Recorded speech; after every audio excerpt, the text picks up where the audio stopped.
Welcome to science plus students. आज हम पढ़ने जा रहे हैं ऑप्टिकल इंस्ट्रूमेंट्स का पहला लेक्चर। तो ऑप्टिकल इंस्ट्रूमेंट्स को आए स्टार्ट करते हैं। तो इसके पहले इंट्रोडक्शन को देख लेते हैं।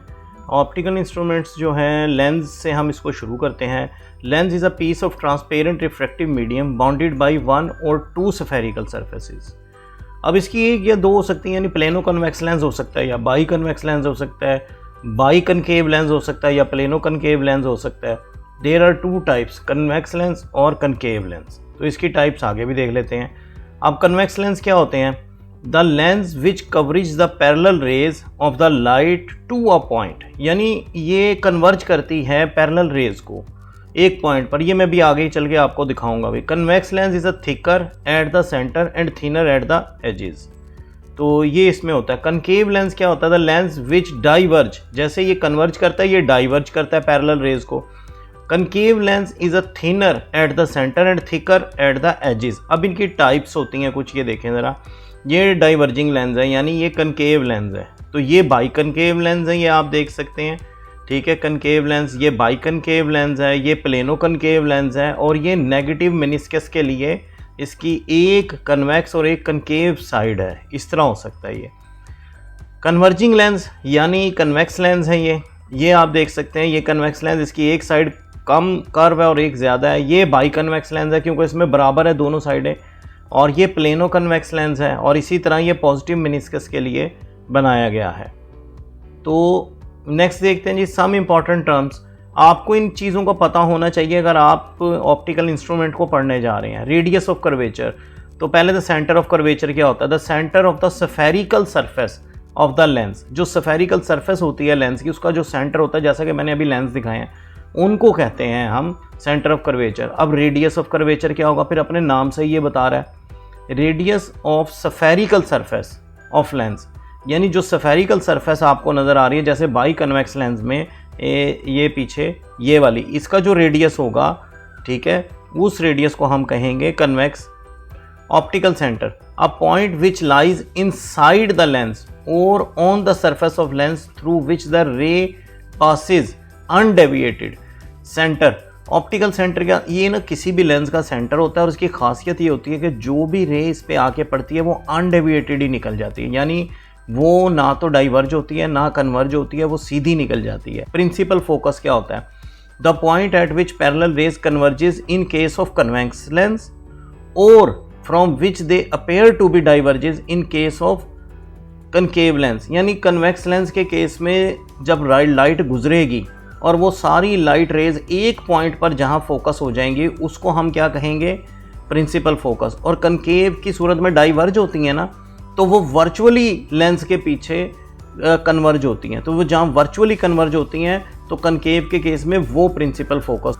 प्रिंसिपल एक्सिस क्या होता है? Line joining the optical centre of the lens and focus is called principal axis. ये जो बिल्कुल सेंटर में से एक लाइन गुजर रही होगी ना, प्रिंसिपल एक्सिस। फोकल लेंथ, अब फोकल लेंथ ये बहुत ही अहम चीज़ है क्योंकि इसकी फार्मूले में भी यूज़ होनी है, ये बार बार आनी है, तो इसको आपने बार बार जो है वो अपने दिमाग में रखना है। The distance between the optical centre and the focus of the lens, यानी जहाँ पे तमाम रेज फोकस कर रही हैं और लेंस के सेंटर तक का difference. Focal length of convex lens is positive and that of concave lens is negative. ये भी बड़ा अहम पॉइंट है। पावर ऑफ लेंस, इससे बहुत सारे एमसीक्यू बन सकते हैं, याद रखिए। रेसिप्रोकल ऑफ फोकल लेंथ, तो आप ये देखिए 1/f होगा इसका फार्मूला अगर फोकल लेंथ मीटर्स में गिवन है, और पावर ऑफ लेंस का फार्मूला होगा 100/f अगर फोकल लेंथ सेंटीमीटर्स में गिवन है। सॉरी, यहाँ पे मीटर लिखा हुआ है लेकिन ये सेंटीमीटर होना चाहिए था। A point, pole, a point where the principal axis touches the surface of the lens is called pole, यानी वो पॉइंट जहाँ पर प्रिंसिपल एक्सिस सरफेस को टच करता है उसको हम क्या कहते हैं? पोल। इसको भी आगे देखते हैं डायग्राम से। अ लेंस हैज़ 2 पोल्स, एक लेंस के 2 पोल होते हैं।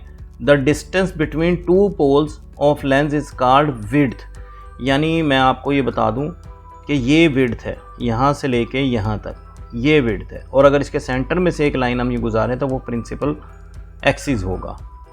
ठीक है जी, नेक्स्ट देखते हैं। तो नेक्स्ट कुछ अहम टर्म्स हैं। Least distance, the minimum distance from which a naked eye an object appears to be distinct यानी वो कम से कम फासला जहाँ तक हमारी आँख बिल्कुल क्लियर देख सके, यानी उसको कोई दिक्कत ना हो देखने में, तो उस कम से कम फासले को हम कहते हैं लीस्ट डिस्टेंस। अब इस नियर पॉइंट को ये आम जो इंसान एक नॉर्मल बंदे के लिए वो 25 सेंटीमीटर है, ठीक है जी। अच्छा, the location of the near point however changes with age के साथ वो चेंज हो जाती है। जैसे ये देखें 10 है तो ये near point 10 centimetre let's say, 20 है तो 12 सेंटीमीटर, 30 है तो 15, 40 है तो 25, 50 है तो 40 सेंटीमीटर और 60 है तो 100 सेंटीमीटर। ये नियर पॉइंट बढ़ता जाता है, यानी एज के बढ़ने से नियर पॉइंट भी बढ़ता है। ये ऑब्जेक्टिव के लिए एक बड़ी अहम बात है। अब magnification, ratio of the size of image to the size of object is called magnification. अब जो है इसको भी हम आगे देखेंगे फार्मूले से भी। अब ये देखें, इसकी सिर्फ डेफिनेशन देखें, इमेज का साइज़ डिवाइडेड बाई ऑब्जेक्ट का साइज़। जब लेंस से आपने इमेज ही बनाना है ना, तो जो इमेज का साइज़ आएगा और जो ऑब्जेक्ट का साइज़ आएगा उसकी रेशो को हम कहेंगे मैग्नीफिकेशन। और Q/P भी होता है। Q वो फासला है जो इमेज से लेंस तक का है और P वो फासला है जो ऑब्जेक्ट से लेंस तक का है। एंगुलर मैग्नीफिकेशन क्या है? The ratio of the angle subtended by the image as seen through the optical device that is subtended by the object at the unaided eye. यानी क्या है? Angle made by image to the angle made by object. ये देखें, ये I for image है और O for object है।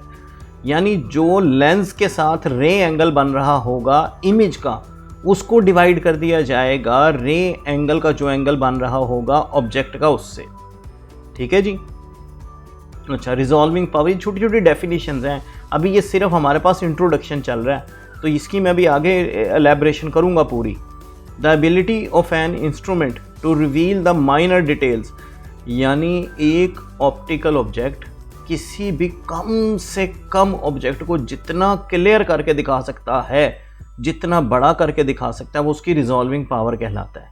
Resolving power determines by the quality of instrument. मैंने बताया ना कि ये इंस्ट्रूमेंट पे डिपेंड करता है। अच्छा जी, नेक्स्ट हमारे पास रिजॉल्विंग पावर का 1/α मिनिमम है, और ये D जो है ये डायमीटर ऑफ लेंस होता है। ये 1.22 लैम्डा, ये एवरेज जब लेते हैं ना हम डायमीटर्स की नापने के बाद, तो ये 1.22 इंट्रोड्यूस हो जाता है।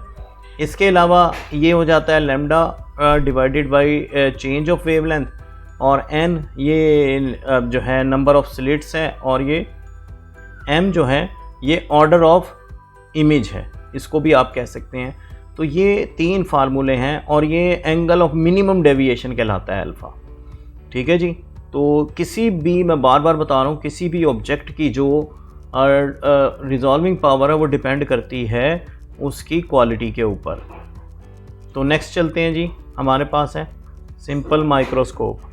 सिंपल माइक्रोस्कोप आप देख सकते हैं। अब आपको इन चीज़ों का सारी अंदाज़ा हो जाएगा। अब ये देखें जो मैंने पीछे कहा आपको, ठीक है, अब उसी को हम करने जा रहे हैं। सिंपल माइक्रोस्कोप एक सिंपल लेंस हो सकता है।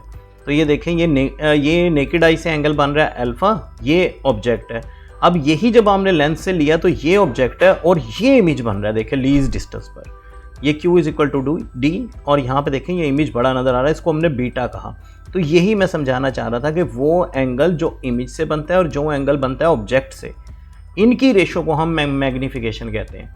अब लेंस फार्मूला ले लेते हैं ज़रा, ये देखिए 1/f + 1/p + 1/q। ये हम मैट्रिक्स से पढ़ते आ रहे हैं ये फार्मूला। अगर वर्चुअल इमेज होगा तो ये Q = -d होगा, ये फार्मूला हो जाएगा। और ये देखें मैग्नीफिकेशन का फार्मूला 1 + dp अगर हम लगा दें यहाँ पे इसके अंदर, और हम ये फार्मूला बनाना चाहें तो 1 + d/f हो जाएगा। Note, it is obvious that magnifying power of a simple microscope और magnifying glass depends upon the focal length. तो ये फोकल लेंथ पे डिपेंड करती है। और इसके अलावा आप ये देखें, ये बड़ी ही अहम डायग्राम है, ठीक है। ये आपको बता रही है अगर इमेज 2f, अगर बॉडी 2f पर हो तो इमेज भी 2f पर होगा और इन्वर्टेड होगा। अगर f और 2f के दरमियान हो तो इमेज 2f से पीछे होगा और बड़ा होगा, वर्चुअल रियल होगा, रियल और मैग्नीफाइड होगा। और अगर f पर हो जाए तो ज़रा गौर कीजिएगा कि ये क्या हो जाएगा, रेज पैरेलल हो जाएंगी, ठीक है। तो f पर अगर ऑब्जेक्ट को आपने रख दिया तो क्या होगा, f पर अगर आपने ऑब्जेक्ट को रख दिया तो इन्फिनिटी पर इमेज बनेगा। और देखें ज़रा f से आगे आ जाए तो आगे रेज क्या हो जाएंगी, डाइवर्ज हो जाएंगी, और पीछे की तरफ ये देखें वर्चुअली कन्वर्ज होंगे तो ये वर्चुअल इरेक्ट इमेज बनेगा यहाँ। ये बड़ी अहम बात है। और यहाँ पे भी ये देखें, ये आपको दिखा रहा है, ये वाले इमेज ये आपको यहाँ नज़र आ जाएगी इसकी सारी क्वालिटी में। तो आज के लिए इतना ही काफ़ी है। नेक्स्ट लेक्चर तक के लिए इजाज़त दीजिए। अल्लाह हाफिज़।